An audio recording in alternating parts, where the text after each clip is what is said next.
Welcome to the MCAT Multimedia Series and to MCAT's Introduction to Anthropology. Anthropology is the study of people and their cultures. Its roots stretch back more than 1,000 years to exotic travelers' tales imagining strange societies and peoples whose behavior fascinated early explorers. But scholars began this serious study of human culture only late in the 19th century.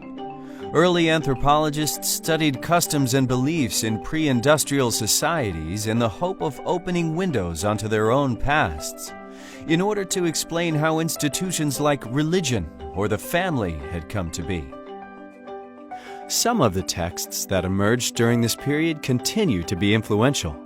Among them, Marcel Mauss's book, The Gift, which argued that gifts, far from being free, create complex bonds of reciprocal obligation that help to underpin cultures. It was not until the early 20th century, though, that anthropology began to focus heavily on ethnography, the intensive long-term fieldwork that has become its best-known tool.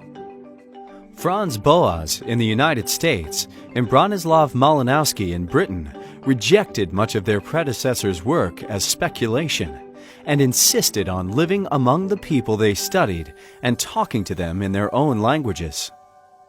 The questions asked by anthropology got more ambitious too. Rather than trying to understand how institutions developed over time, scholars began to ask how they fitted together to create a functioning society.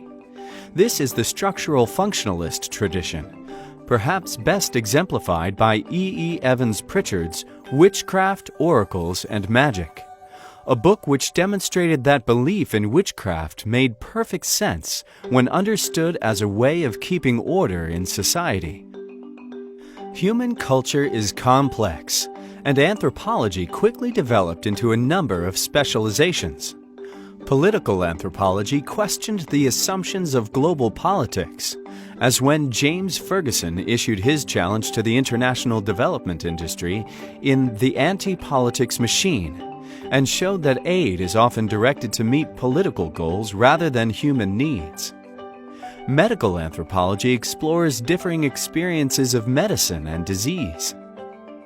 And Victor Turner, in The Ritual Process, explored the power of symbols through the performance of religious ceremonies. Feminist anthropology, too, has asked fundamental questions about the ways in which we understand society. Laila Abalugad wonders why Western academics see the clothes worn by Muslim women as symbols of subjugation rather than acceptance of a moral system, and why they expect Afghans to cast aside their burqas when they themselves would never wear a pair of shorts to an opera. The 1960s saw further advances in anthropological theory, beginning with Claude Lévi-Strauss's ambitious attempts to study cultures as structures of human thought.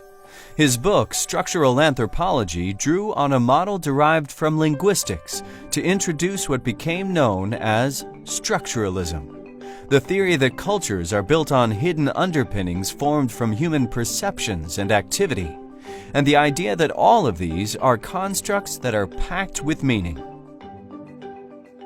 A decade later, Clifford Geertz advanced another idea. His The Interpretation of Cultures suggested that cultures should not be studied scientifically and in search of laws, but interpretively, by scholars in search of meaning.